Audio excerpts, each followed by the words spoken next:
नमस्कार,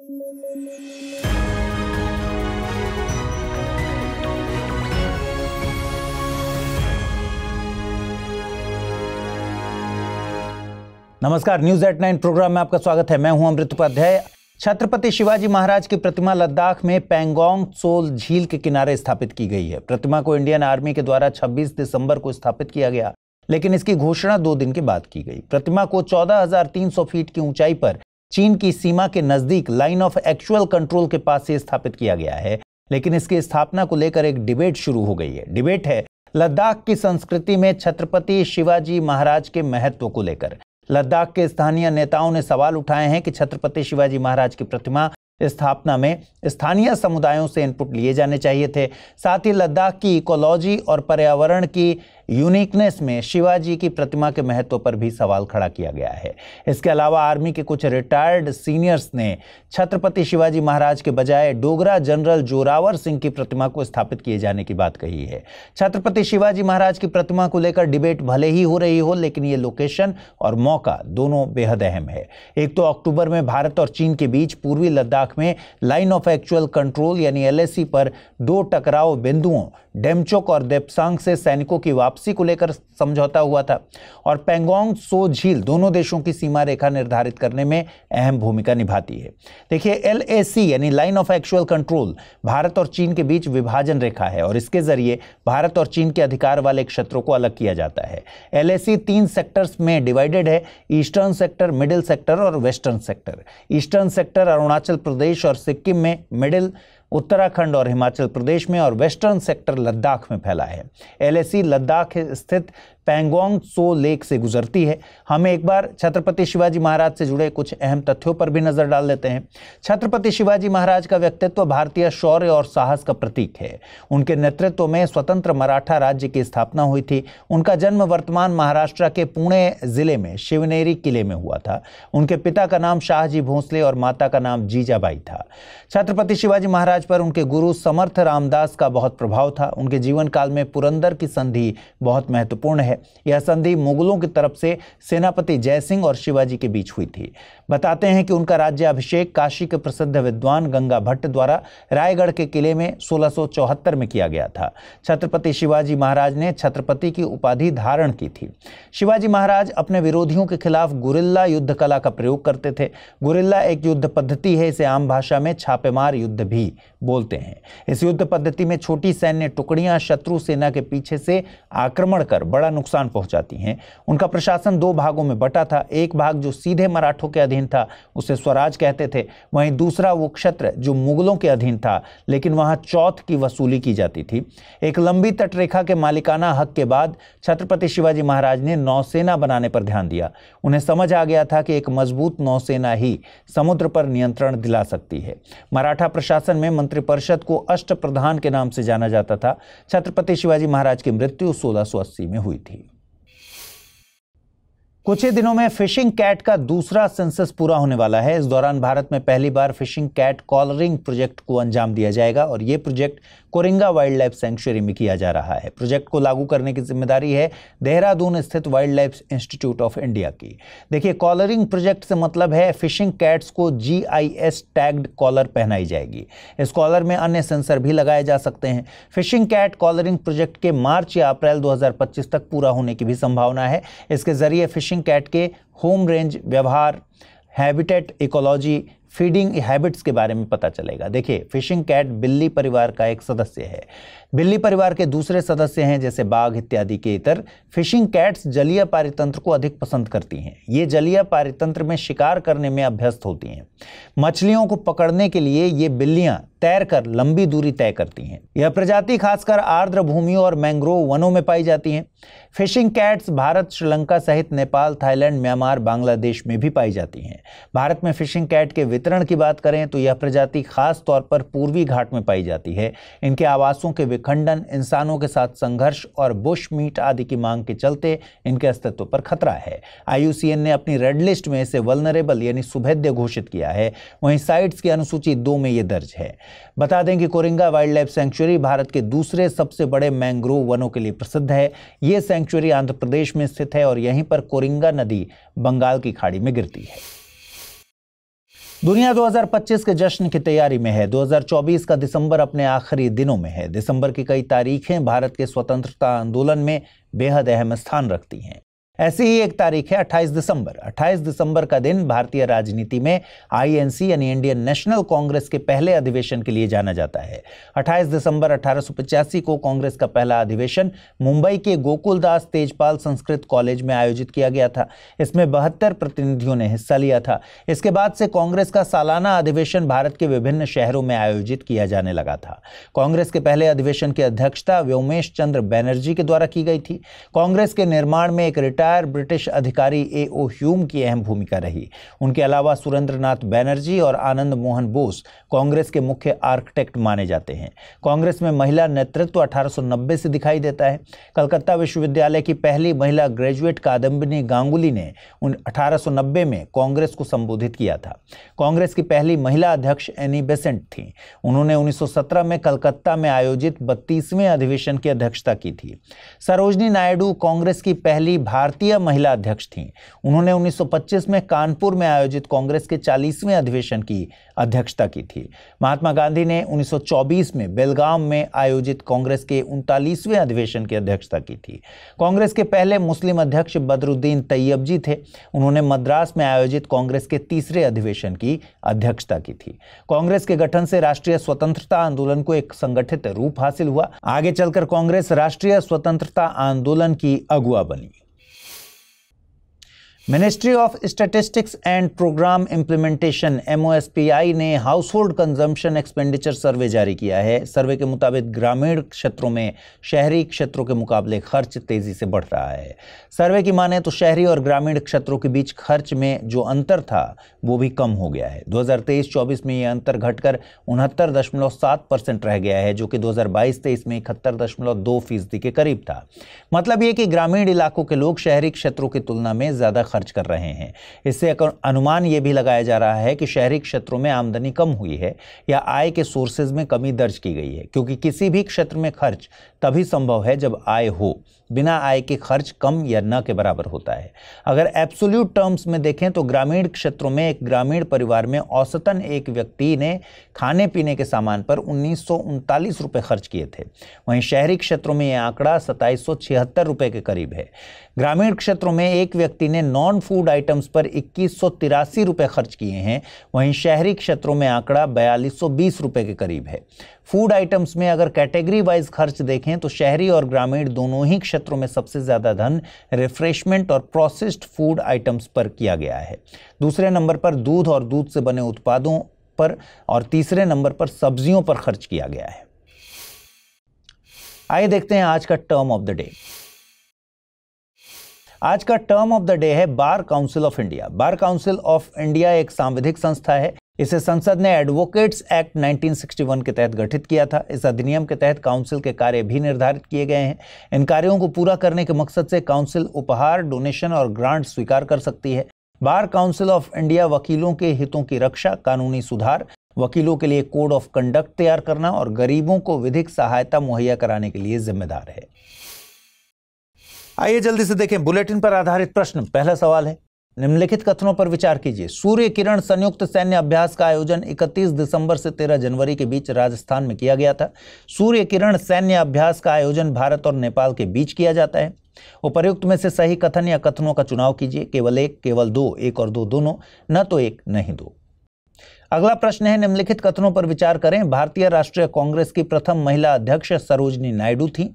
भारतीय राष्ट्रीय कांग्रेस के प्रथम मुस्लिम अध्यक्ष बदरुद्दीन तैयबजी थे। उपर्युक्त कथनों में से कौन सा या से सही है या है?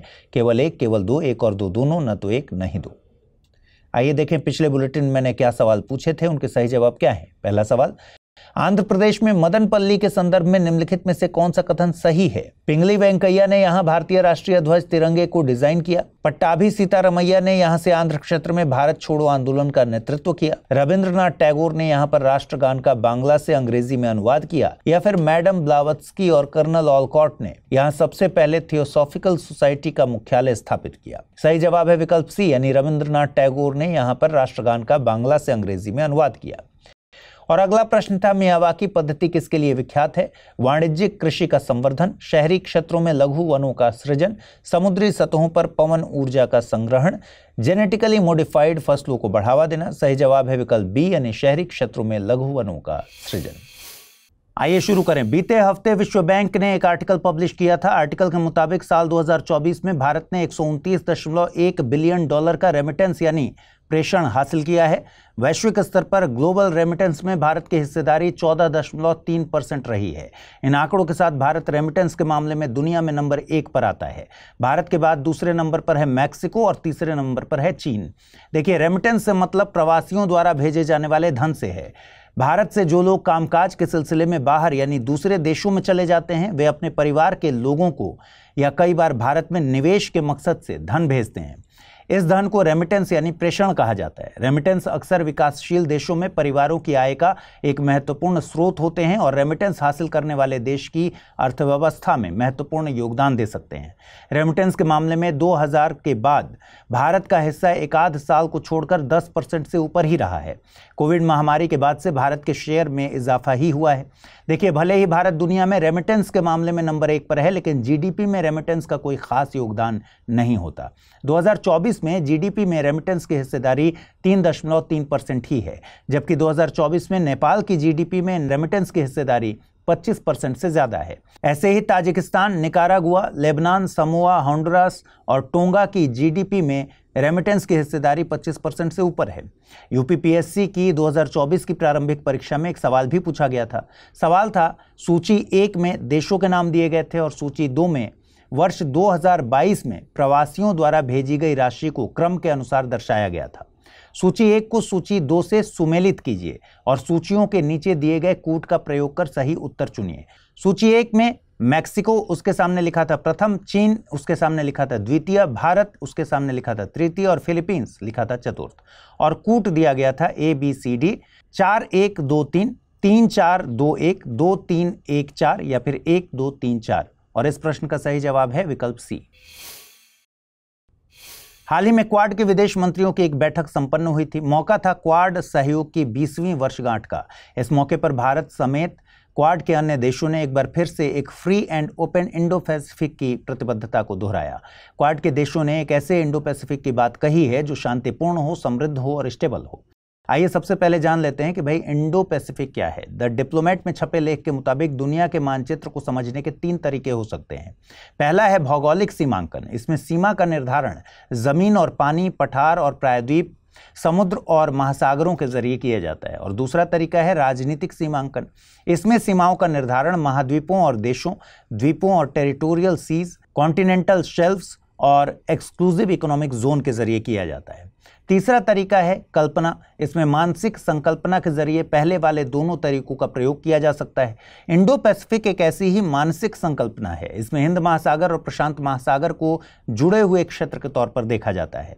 इसका विस्तार अफ्रीका के पश्चिमी तट से लेकर यूनाइटेड स्टेट्स के पश्चिमी तट तक है, हालांकि इस पर विवाद भी है। आइए अब जानते हैं क्वाड क्या है। क्वाड समान सोच वाले लोकतंत्रों का एक अनौपचारिक समूह है। इसमें भारत, USA, जापान और ऑस्ट्रेलिया शामिल हैं। इसका मकसद एक फ्री, ओपन और प्रॉस्पेरस इंडो पैसिफिक रीजन सुनिश्चित करना है। क्वाड सहयोग की शुरुआत की जड़ें 2004 से मानी जाती हैं, जब हिंद महासागर में भयानक सुनामी और भूकंप आया था। तब इन 4 देशों से आपदा में सहायता करने के मकसद से एक स्थानीय कोर ग्रुप गठित किया गया था। इसी को मानते हुए 2024 में इसके 20 साल पूरे होने की वर्षगांठ बनाई जा रही है, लेकिन हम वर्तमान में जिस क्वाड को देखते हैं उस रूप में इसे 2007 में गठित किया गया था। बताते हैं कि इस बैठक के बाद जापान के तत्कालीन प्रधानमंत्री शिंजो आबे ने क्वाड को डिफाइन किया। इसीलिए माना जाता है कि क्वाड की संकल्पना शिंजो आबे के द्वारा दी गई थी। हालांकि 2008 में चीन के दबाव के चलते ये पहल लगभग खत्म सी हो गई थी। चीन ने आर्थिक प्रतिबंधों की धौंस दिखाते हुए इस पहल को अपने फॉर्म में आने से पहले ही खत्म करा दिया था, लेकिन 2017 में इस ग्रुप को रिवाइव किया गया। इस बार इसे चीन की आक्रामक विदेश नीतियों और वैश्विक सुपर पावर के तौर पर स्थापित होने की चिंताओं के चलते गठित किया गया था। इसके बाद 2021 में इस रिवाइव्ड क्वाड का पहला औपचारिक सम्मेलन वर्चुअल तौर पर आयोजित किया गया था। क्वाड के आलोचक इसे एशियन नाटो की संज्ञा देते हैं, लेकिन नाटो की तरह क्वाड एक औपचारिक सैन्य गठबंधन नहीं है, बल्कि यह एक अनौपचारिक रणनीतिक मंच है जिसमें शिखर सम्मेलन, सूचना का आदान प्रदान और सैन्य अभ्यास आयोजित किए जाते हैं। त्रिनिदाद एंड टोबैगो ने देश में स्टेट ऑफ इमरजेंसी घोषित कर दी है। ये इमरजेंसी क्रिमिनल ग्रुप्स द्वारा किए जा रहे मर्डर्स की संख्या में हो रही वृद्धि के चलते घोषित की गई है। इमरजेंसी घोषित होने से पुलिस को बिना वारंट अरेस्ट करने और सर्च करने की शक्ति हासिल हो जाती है। देश में 2024 के दिसंबर में 61 हत्याएं दर्ज की गई हैं, जिससे 2024 में हत्याओं की कुल संख्या 623 हो गई है, जो कि 2023 में दर्ज 577 और 2022 में हुई 599 हत्याओं से कहीं ज्यादा है। पूरे कैरेबियन और लैटिन अमेरिका में सबसे ज्यादा हत्याओं की दर इस देश में दर्ज की गई है। इनमें भी ज्यादातर मर्डर्स के लिए ऑर्गेनाइज्ड क्राइम जिम्मेदार है। ज्यादातर मर्डर के मामले इंटरनेशनल ड्रग ट्रेड से जुड़े हुए हैं। ये पहला मौका नहीं है जब त्रिनिदाद एंड टोबैगो में मर्डर की वारदातों के चलते इमरजेंसी की घोषणा हुई हो। साल 2011 में भी इन्हीं मामलों के चलते इमरजेंसी घोषित की गई थी। आपको बता दें कि त्रिनिदाद एंड टोबैगो कैरेबियन सागर में दक्षिण अमेरिकी महाद्वीप से कुछ ही दूरी पर स्थित है। ये देश अपना maritime border Barbados, Grenada, Guyana और वेनेजुएला से साझा करता है और ये देश उत्तर में कैरेबियन सागर, दक्षिण में अटलांटिक महासागर और पश्चिम में गल्फ ऑफ परिया से घिरा है। इस साल की शुरुआत में केरल में स्टेलेरिया वंश की एक पादप प्रजाति की खबर आई थी। अब रिसर्चर्स ने पश्चिम बंगाल के कालिम्पोंग जिले में इसी जीनस के एक अन्य मेंबर की पहचान की है। इसे पश्चिम बंगाल राज्य के नाम पर स्टेलेरिया बंगालेंसिस नाम दिया गया है। केरल की नेल्लियामपथी पहाड़ियों में मिली प्रजाति को स्टेलेरिया मैक्लिंगटोकिया नाम दिया गया है। भारत में स्टेलेरिया की तकरीबन 22 प्रजातियां पाई जाती हैं, जो कि ज़्यादातर हिमालयी क्षेत्रों में पाई जाती हैं। आपको बता दें, स्टेलेरिया या चिकवीड कैरियोफिलेसी परिवार का एक सालाना फूल वाला पौधा है। यह यूरेशिया का मूल निवासी है। यह दुनिया भर में प्राकृतिक रूप से पाया जाता है। यह बंजर भूमि, खेत और बागीचों में खरपतवार के तौर पर उगता है। इसे चिकन वॉट और विंटर वीड जैसे नामों से भी जाना जाता है। चिकवीड पूरी तरह से खाने योग्य है। इसकी पत्तियों से लेकर इसके तने तक सबको खाया जा सकता है। इसे सलाद, सैंडविच या स्मूदी में कच्चा खाया जा सकता है। यह vitamin A, C, D, B complex और आयरन, कैल्शियम, पोटेशियम और जिंक जैसे खनिजों से भरपूर है। चिकवीड का इस्तेमाल पारंपरिक चिकित्सा में कई बीमारियों के लिए किया जाता रहा है। इसे अक्सर एक्जिमा, चकत्ते और कीड़े के काटने जैसी त्वचा की स्थितियों के लिए इस्तेमाल किया जाता है। इसके अलावा इसका उपयोग पाचन संबंधी समस्याओं, सांस संबंधी बीमारियों में होता है। इसके पौधे में सैपोनिन, फ्लेवोनोइड्स पाए जाते हैं। आइए देखें आज का टर्म ऑफ द डे। आज का टर्म ऑफ द डे है रेडियो टेलीस्कोप। रेडियो टेलीस्कोप का इस्तेमाल अंतरिक्ष से आने वाली वीक रेडियो वेव्स को इकट्ठा करने, उन्हें फोकस करने और एम्पलीफाई करने के लिए किया जाता है, जिससे उनकी जानकारी का विश्लेषण किया जा सके। यह टेलीस्कोप हमें तारों, आकाशगंगाओं, ब्लैक होल और अन्य अंतरिक्षीय बॉडीज से आने वाली रेडियो तरंगों का अध्ययन करने में मदद करते हैं। इसके अलावा इन्हें हमारे सौरमंडल के ग्रहों से रेडियो तरंगे भेजने और वापस प्राप्त करने के लिए भी उपयोग किया जा सकता है। आइए जल्दी से देखें बुलेटिन पर आधारित प्रश्न। पहला सवाल है, निम्नलिखित कथनों पर विचार कीजिए। साल 2024 में रेमिटेंस यानी प्रवासियों द्वारा भेजे गए धन के मामले में भारत नंबर 1 पर है। कोविड महामारी के बाद से भारत के रेमिटेंस में लगातार कमी दर्ज की गई है। उपर्युक्त में से सही कथन या कथनों को चुनना है। केवल एक, केवल दो, एक और दो, दोनों, न तो एक न ही दो। अगला प्रश्न है, पोबितोरा वन्यजीव अभयारण्य स्थित है असम, अरुणाचल प्रदेश, त्रिपुरा या फिर मेघालय। आइए देखें पिछले बुलेटिन मैंने आपसे क्या सवाल पूछे थे, उनके सही जवाब क्या हैं। पहला सवाल था, निम्नलिखित कथनों पर विचार कीजिए। सूर्य किरण संयुक्त सैन्य अभ्यास का आयोजन 31 दिसंबर से 13 जनवरी के बीच राजस्थान में किया गया था। सूर्य किरण सैन्य अभ्यास का आयोजन भारत और नेपाल के बीच किया जाता है। उपर्युक्त में से सही कथन या कथनों को चुनना था। केवल एक, केवल दो, एक और दो, दोनों, न तो एक नहीं दो। सही जवाब है केवल दूसरा कथन सही है, यानी विकल्प बी। अगला प्रश्न था, निम्नलिखित कथनों पर विचार कीजिए। भारतीय राष्ट्रीय कांग्रेस की प्रथम महिला अध्यक्ष सरोजनी नायडू थी। भारतीय राष्ट्रीय कांग्रेस के प्रथम मुस्लिम अध्यक्ष बदरुद्दीन तैयबजी थे। उपर्युक्त कथनों में से कौन सा या से सही है या है? केवल एक, केवल दो, एक और दो, दोनों, न तो एक नहीं दो। सही जवाब है विकल्प बी, यानी केवल दूसरा कथन सही है। अगर आपका सपना है सिविल सेवा परीक्षा की तैयारी में सफलता हासिल करना और आईएएस बनना, तो study IQ IAS Hindi team आपके लिए लेकर आई है एक अनूठा अवसर, P2I बैच। ये बैच एक वन स्टॉप सॉल्यूशन है जो आपकी यूपीएससी की पूरी तैयारी को सिस्टमैटिक और रिजल्ट ओरिएंटेड बनाता है। इसमें शामिल हैं 1000+ घंटे की लाइव क्लासेस, जो आपको हर विषय की गहराई तक ले जाएंगी। 1-to-1 मेंटोरशिप जिससे किया जा सकेगा आपकी कमजोरियों और डाउट्स का समाधान। SIP क्रैश कोर्स जो प्रीलिम्स से लेकर मेंस तक की तैयारी के दौरान एक मील का पत्थर साबित होगा। डेली करंट अफेयर्स ताकि आप अपडेटेड रहें देश दुनिया से। इंटरव्यू गाइडेंस प्रोग्राम जो आपको न केवल आत्मविश्वास से भरपूर करेगा बल्कि साक्षात्कार के हर पहलू के लिए पूरी तरह से तैयार भी करेगा। इसके अलावा इस बैच की खासियत है इसकी फ्री रेसिडेंशियल सुविधा जो प्रीलिम्स पास करने के बाद दिल्ली में मेंस की तैयारी के लिए दी जाती है। तो देर किस बात की, जुड़िए हमारे साथ और करिए अपने सपने को साकार। ज्यादा जानकारी के लिए आप amrit@studiiq.com पर संपर्क कर सकते हैं या फिर SIQH कोड लगाकर एडमिशन ले सकते हैं। नए साल में आपका स्वागत है। सबसे पहले आप सभी को नव वर्ष की बहुत बहुत शुभकामनाएं। आइए शुरू करते हैं। साल 2024 के लिए मेजर ध्यानचंद खेल रत्न पुरस्कार की घोषणा हो गई है। 2024 के लिए ये पुरस्कार shooter Manu Bhaker, world chess champion D Gukesh, hockey खिलाड़ी हरमनप्रीत सिंह और पैरा एथलीट प्रवीण कुमार को दिए जाने की घोषणा की गई। खेल मंत्रालय के मुताबिक 17 जनवरी को आयोजित एक कार्यक्रम में राष्ट्रपति द्वारा विजेताओं को ये पुरस्कार दिए जाएंगे। अब एक बार इन विजेताओं के बारे में जान लेते हैं। मनु भाकर ओलंपिक खेलों में कोई पदक जीतने वाली पहली भारतीय महिला निशानेबाज बनी। मनु भाकर ने महिलाओं की 10 मीटर एयर पिस्टल स्पर्धा में ब्रॉन्ज मेडल हासिल किया था। ये पेरिस ओलंपिक में भारत का पहला पदक भी था। इसके साथ ही मनु भाकर और सरबजोत सिंह की जोड़ी 10 metre air pistol mixed team event में ब्रॉन्ज मेडल जीतने में कामयाब रही थी। इस तरह स्वतंत्र भारत के इतिहास में ओलंपिक के एक ही संस्करण में 2 पदक जीतने वाली मनु भाकर पहली भारतीय एथलीट भी हैं। वहीं इंडियन हॉकी टीम के कैप्टन हरमनप्रीत सिंह ने ओलंपिक में भारतीय हॉकी टीम को लगातार 2 ब्रॉन्ज पदक दिलाए। डी गुकेश सबसे कम उम्र के वर्ल्ड चेस चैंपियन बने हैं। चौथा पुरस्कार para high jumper Praveen Kumar को मिलेगा, जिन्हें पेरिस पैरा ओलंपिक में T64 चैंपियन का खिताब मिला था। T64 एक क्लासिफिकेशन है जो उन एथलीट्स के लिए है जिनके घुटने के नीचे एक या दोनों पैर नहीं हैं और दौड़ने के लिए उन्हें कृत्रिम पैर पर निर्भर रहना पड़ता है। खेल रत्न सम्मान की शुरुआत हुई थी 1991-92 में। ये अवार्ड खेलों में 4 साल और उससे ज्यादा बेहतरीन प्रदर्शन करने वाले खिलाड़ियों को दिया जाता है। इस अवार्ड से सम्मानित होने वाले पहले खिलाड़ी शतरंज के महान खिलाड़ी विश्वनाथन आनंद थे। पिस्टल शूटर अभिनव बिंद्रा इस अवार्ड को जीतने वाले सबसे युवा खिलाड़ी हैं। कर्णम मल्लेश्वरी इस अवार्ड को जीतने वाली पहली भारतीय महिला खिलाड़ी थी। साल 2021 तक खेल रत्न पुरस्कार पूर्व प्रधानमंत्री राजीव गांधी के नाम पर दिया जाता था। अब इसका नाम मेजर ध्यानचंद खेल रत्न पुरस्कार है। खेल रत्न पुरस्कारों के अलावा अर्जुन पुरस्कार, द्रोणाचार्य अवार्ड, राष्ट्रीय खेल प्रोत्साहन पुरस्कार और मौलाना अबुल कलाम आजाद ट्रॉफी के विजेताओं की भी घोषणा की गई। 1961 में गठित अर्जुन अवार्ड 4 सालों तक लगातार बेहतरीन प्रदर्शन करने वाले खिलाड़ियों को दिया जाता है। द्रोणाचार्य अवार्ड 1985 शुरू हुआ। यह स्पोर्ट्स कोचेज यानी खेल गुरुओं को दिया जाने वाला सबसे बड़ा अवार्ड है।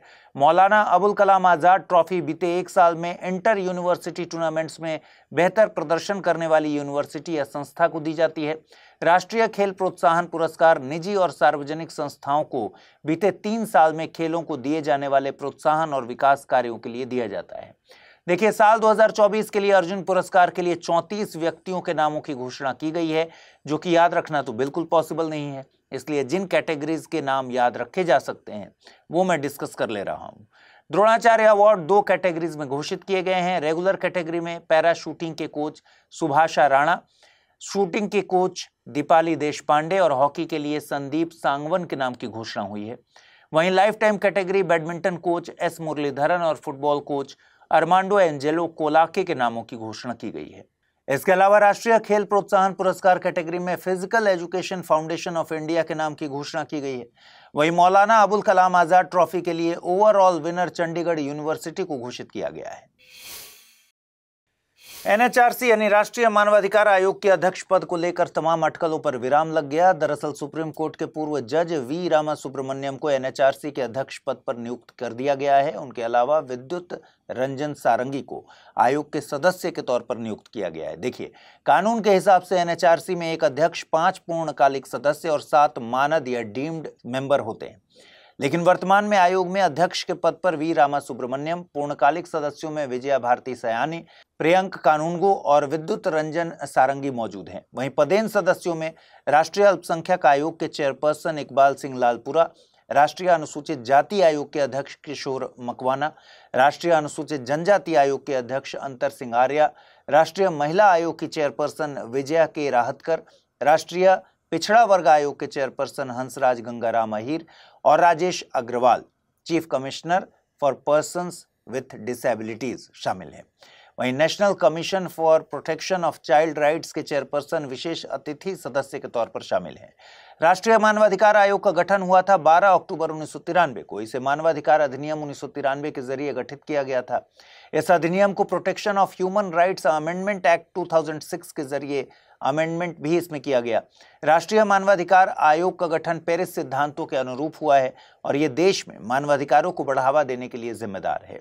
मानवाधिकार अधिनियम 1993 की धारा 21D के मुताबिक मानवाधिकार व्यक्ति के जीवन, स्वतंत्रता, समानता और सम्मान से संबंधित अधिकार हैं, जिनकी गारंटी भारत के संविधान द्वारा दी गई है या जिन्हें अंतर्राष्ट्रीय संधियों में शामिल किया गया है।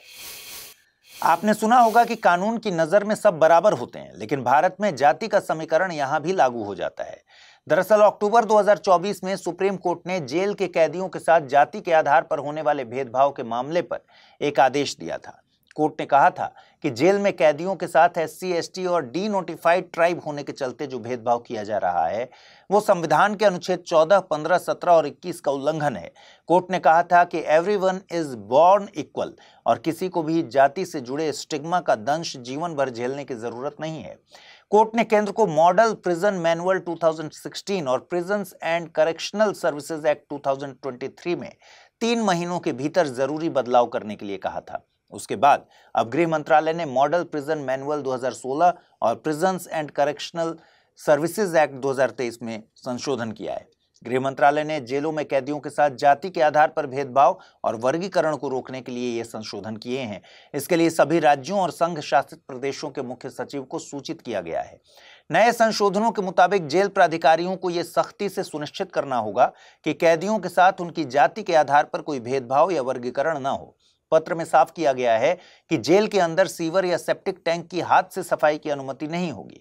गृह मंत्रालय के मुताबिक model prisons and correctional services act 2023 के विविध वाले हिस्से में भी संशोधन किया गया। साथ ही इसमें धारा 55A एक नई हैंडिंग के साथ prohibition of caste based discrimination in prisons and correctional institutions को भी जोड़ा गया है।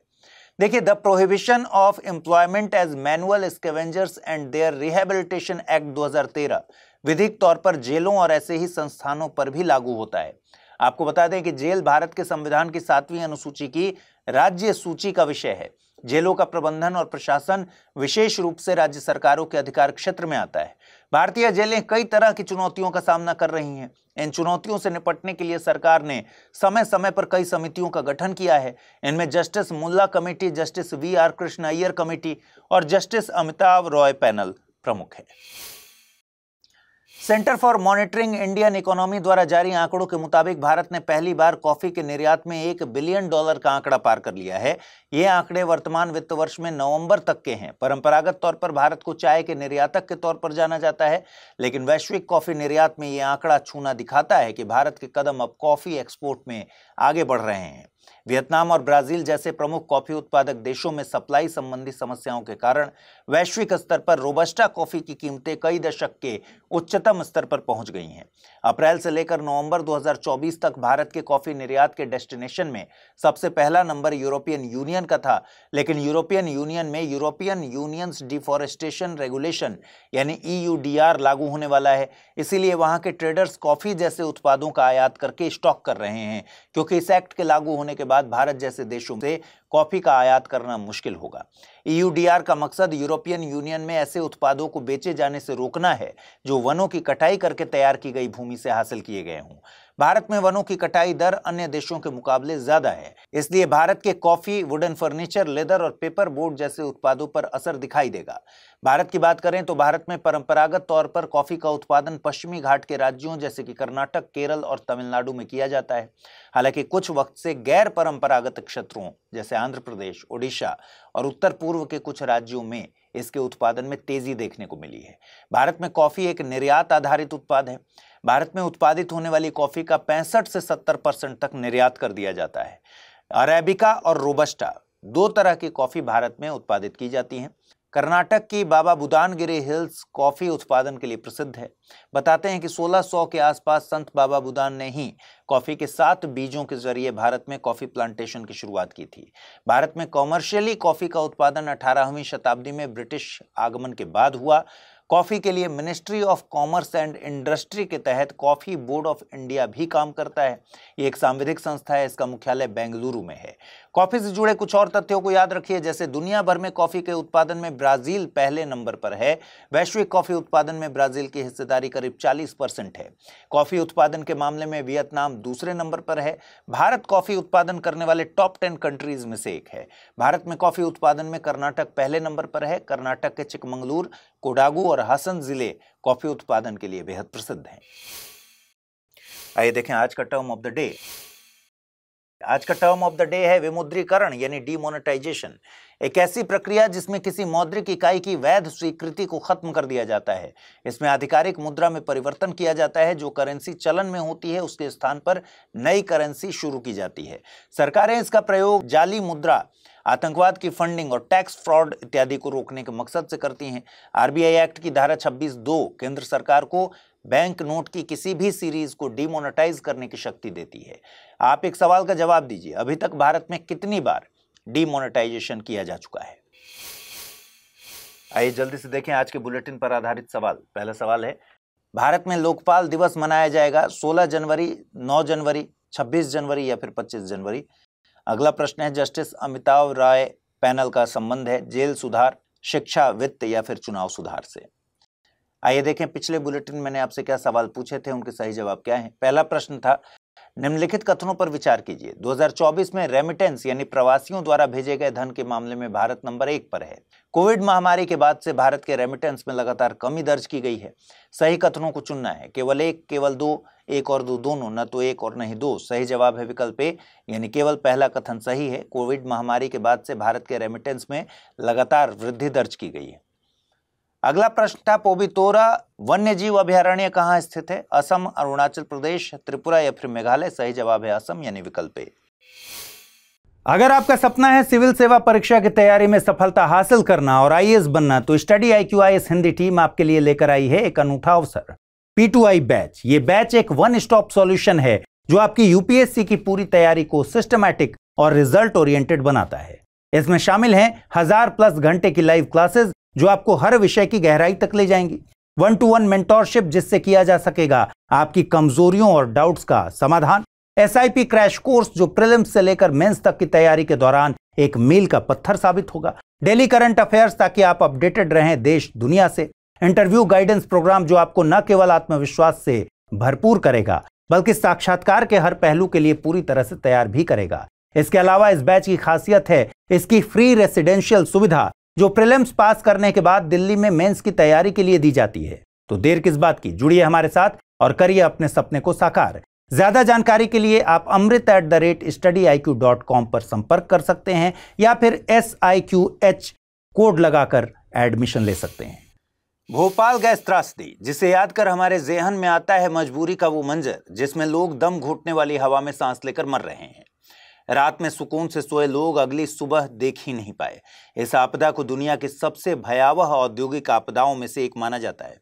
इसका अंदाजा आप इस बात से लगा सकते हैं कि लगभग 4 दशक के बाद भी भोपाल गैस त्रासदी के कचरे को निपटाने के लिए भोपाल से दूर पीथमपुर ले जाया जा रहा है और ये कवायद 1 जनवरी 2025 से शुरू हुई है। पीथमपुर मध्य प्रदेश के ही एक जिले धार में स्थित है। पीथमपुर मध्य प्रदेश के डेट्रॉयट के तौर पर मशहूर है। भोपाल से पीथमपुर के लिए रवाना हुआ ये कचरा 337 मीट्रिक टन है।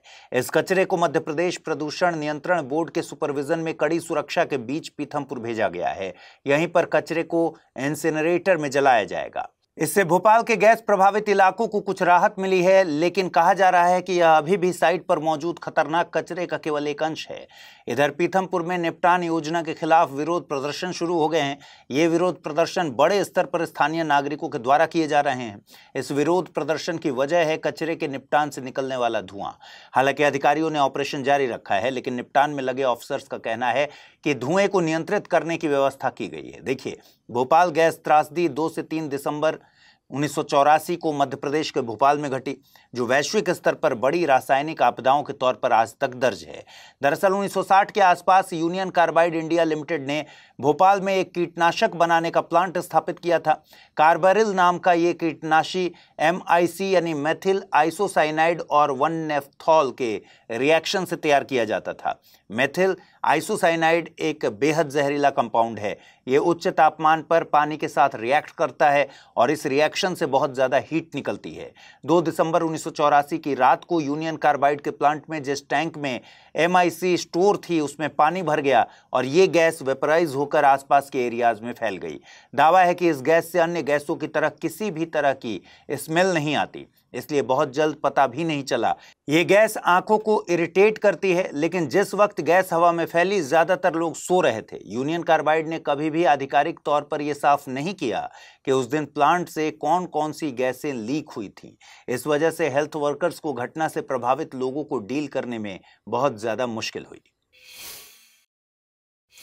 3 जनवरी को सावित्रीबाई फुले की जयंती मनाई जाती है और इस मौके पर प्रधानमंत्री नरेंद्र मोदी ने शिक्षा के क्षेत्र में उनके योगदान और सामाजिक सुधारों को लेकर उनकी प्रोग्रेसिव सोच को याद किया। उनका जन्म महाराष्ट्र के सतारा जिले में 3 जनवरी 1831 को हुआ था। महाराष्ट्र में उनके जन्मदिन को बालिका दिन के रूप में मनाया जाता है। उन्हें आधुनिक भारत की पहली महिला शिक्षिका के तौर पर याद किया जाता है। शिक्षिका के तौर पर उनके योगदान को देखते हुए तेलंगाना में इस दिन को विमेन टीचर्स डे के तौर पर भी मनाया जाता है। देखिए, सावित्रीबाई फुले का विवाह महान समाज सुधारक ज्योतिबा फुले के साथ हुआ था। तब वे शिक्षित नहीं थीं। ज्योतिबा फुले ने उनकी शिक्षा में सहयोग किया। बाद में 1848 में उन्होंने ज्योतिबा फुले के साथ मिलकर पुणे में पहला बालिका विद्यालय खोला और आधुनिक भारत में महिला शिक्षा की नींव रखी। उन्होंने विधवाओं के लिए शेल्टर होम भी खोला। वे विधवा विवाह की वकालत करती रहीं। उन्होंने एक स्कूल में फातिमा शेख को अध्यापिका के तौर पर नियुक्त किया। वे भारत की पहली मुस्लिम महिला शिक्षिका बनी। फातिमा शेख के बारे में ज्यादा जानकारी मौजूद नहीं है। साल 1852 में ब्रिटिश सरकार ने सावित्रीबाई फुले को राज्य का बेस्ट टीचर घोषित किया। 1877 में पड़े अकाल के दौरान उन्होंने 52 फूड कैंप्स की भी स्थापना की, जिसने अकाल के दौरान लोगों को खाना सर्व किया। वे अंतरजातीय विवाहों की पैरोकार थीं, पक्षधर थीं। ज्योतिबा फुले के साथ मिलकर उन्होंने सत्यशोधक समाज की स्थापना की, जहां पर सत्यशोधक शादियां बिना पंडित के बराबरी की शपथ के साथ की जाती थीं। उन्हें भारतीय नारीवाद के अग्रणी के तौर पर याद किया जाता है। भारत ने 4th बायनियल अपडेट रिपोर्ट यानी चौथी द्विवार्षिक update report United Nations framework conventions को सौंप दी है। इस रिपोर्ट में तीसरी नेशनल कम्युनिकेशन रिपोर्ट और साल 2020 के लिए national green house gas inventory submit की गई है। ये रिपोर्ट भारत की राष्ट्रीय परिस्थितियों, मिटिगेशन एक्शंस, चुनौतियों, गैप्स, वित्त, प्रौद्योगिकी और क्षमता निर्माण जरूरतों पर डिटेल्ड जानकारी मुहैया कराती है। रिपोर्ट के मुताबिक 2020 में भारत के कुल ग्रीन हाउस गैस उत्सर्जन में 2019 के मुकाबले 7.93% की कमी दर्ज की गई है। कुल उत्सर्जन में सबसे ज्यादा योगदान दिया है ऊर्जा क्षेत्र ने। ऊर्जा क्षेत्र का उत्सर्जन में योगदान 75.66% है। 13.72% के साथ कृषि क्षेत्र उत्सर्जन में दूसरे नंबर पर आता है। 2020 में भारत के वन और वृक्ष आवरण ने अन्य लैंड यूज के साथ मिलकर लगभग 522 मिलियन टन CO2 को अवशोषित किया। यह आंकड़ा 2020 में देश के कुल कार्बन डाइऑक्साइड उत्सर्जन के 22% को कम करने के बराबर है। भारत ने ग्रीन हाउस गैस एमिशन और आर्थिक समृद्धि की दर को अलग अलग रखा है। 2005 से 2020 के बीच भारत की GDP की एमिशन इंटेंसिटी में 36% की कमी दर्ज की गई है। अक्टूबर 2024 तक विद्युत उत्पादन में गैर जीवाश्म ईंधनों की स्थापित क्षमता 46.52% के करीब थी। वहीं नवीकरणीय ऊर्जा की कुल स्थापित क्षमता 203.22 गीगावाट है। इसके अलावा भारत का वन और वृक्ष क्षेत्र लगातार बढ़ रहा है। वर्तमान में यह देश के कुल भौगोलिक क्षेत्र का 25.17% है। 2005 से 2021 के दौरान 2.29 बिलियन टन CO2 के अवशोषण के लिए अतिरिक्त कार्बन सिंक बनाया गया है। रिपोर्ट में बताया गया है कि ऐतिहासिक तौर पर भारत ने वैश्विक उत्सर्जन में कम ही योगदान दिया था। इसके बावजूद वर्तमान में जलवायु परिवर्तन से निपटने और सतत विकास में योगदान देने में भारत ने अहम भूमिका निभाई है। इधर असम से एक अच्छी खबर आई है। दरअसल राज्य वन विभाग ने एक सर्वे अनुमान रिपोर्ट जारी की है। रिपोर्ट के मुताबिक असम में हाथियों की संख्या में इजाफा दर्ज किया गया है। 7 साल बाद किए गए इस सर्वे में हाथियों की संख्या 5,719 से बढ़कर 5,828 हो गई है। आखिरी बार हाथियों की गणना को लेकर सर्वे 2017 में किया गया था। इससे पहले 2011 में इनकी संख्या 5,620, 2008 में 5,281 और 2002 में 5,246 दर्ज की गई थी। आवासों का नुकसान और मानव हाथी संघर्ष जैसी चुनौतियों के बावजूद कभी भी इनकी संख्या 5200 से नीचे नहीं गिरी। इसी आधार पर रिपोर्ट में बताया गया है कि असम की हाथी आबादी दशकों से स्थिर रही है। रिपोर्ट के मुताबिक असम में हाथियों के संरक्षण में संरक्षित क्षेत्रों की भूमिका अहम देखी गई है। 68% हाथी संरक्षित क्षेत्रों में पाए गए हैं, वहीं 30.4% प्रबंधित वनों में, जबकि 1.6% अन्य क्षेत्रों में पाए गए। रिपोर्ट यह भी बताती है कि असम में अपनी कुल जनसंख्या का 82% यानी 4,777 हाथी महज 5 हाथी अभयारण्यों में पाए गए। ये अभयारण्य हैं चिरांग रिपु, सोनितपुर, देहिंग पटकाई, काजीरंगा कार्बी आंगलोंग और धनसिरी लुंगडिंग हाथी अभयारण्य। चिरांग रिपु हाथी अभयारण्य में प्रति 100 स्क्वायर किलोमीटर में 79 हाथियों के साथ सबसे ज्यादा घनत्व दर्ज किया गया, जबकि धनसिरी लुंगडिंग हाथी रिजर्व में सबसे कम घनत्व दर्ज किया गया। यहां प्रति 100 स्क्वायर किलोमीटर में मात्र 6 हाथी दर्ज किए गए। अभयारण्य सरकार या किसी संस्था द्वारा घोषित वनों, पशुओं या पक्षियों के लिए संरक्षित क्षेत्र होते हैं। इनका मकसद वन संपदा, पक्षी और जानवरों को संरक्षित करना, उनका विकास करना, शिक्षा और अनुसंधान के क्षेत्र में उनकी मदद लेना होता है। अभयारण्यों में वनस्पतियों और जीवों की एक बड़ी श्रृंखला होती है जो पारिस्थितिक संतुलन और आनुवंशिक विविधता में बड़ी भूमिका निभाती है। जब हाथियों की बात हो रही है तो यहाँ प्रोजेक्ट एलिफेंट के बारे में भी जानते हैं। प्रोजेक्ट एलिफेंट एक केंद्र प्रायोजित योजना है। इसे पर्यावरण, वन और जलवायु परिवर्तन मंत्रालय द्वारा संचालित किया जाता है। इसका मकसद मानव हाथी संघर्ष और पालतू हाथियों के भलाई से जुड़े मुद्दों पर गौर करना है। इसे हाथियों, उनके आवासों और गलियारों के संरक्षण के लिए फरवरी 1992 में शुरू किया गया था। इस प्रोजेक्ट के तहत देश के प्रमुख हाथी क्षेत्र वाले राज्यों को पर्यावरण, वन और जलवायु परिवर्तन मंत्रालय द्वारा वित्तीय और तकनीकी सहायता प्रदान किया जाता है। आइए देखें आज का टर्म ऑफ द डे। आज का टर्म ऑफ द डे है लीगल टेंडर यानी वैध मुद्रा। लीगल टेंडर से मतलब है वो मुद्रा जिसे कानूनन लोन चुकाने और वित्तीय लेन देन में स्वीकार किया जाना आवश्यक है। उदाहरण के लिए भारत में बैंक नोट लीगल टेंडर हैं। इसे रिजर्व बैंक ऑफ इंडिया द्वारा जारी किया जाता है और यह सरकार की गारंटी के तहत काम करता है। लीगल टेंडर मुद्रा का प्रयोग वस्तुओं और सेवाओं की खरीद, ऋण के भुगतान और कर चुकाने के लिए किया जाता है।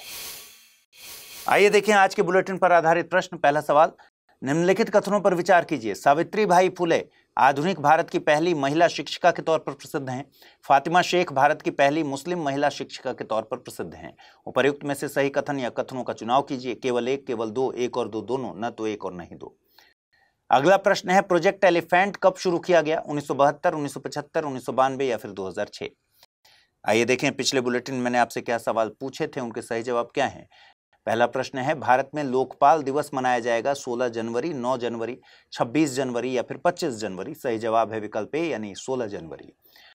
अगला प्रश्न था, जस्टिस अमिताभ रॉय पैनल का संबंध है जेल सुधार, शिक्षा, वित्त या फिर चुनाव सुधार? सही जवाब है जेल सुधार यानी विकल्प ए।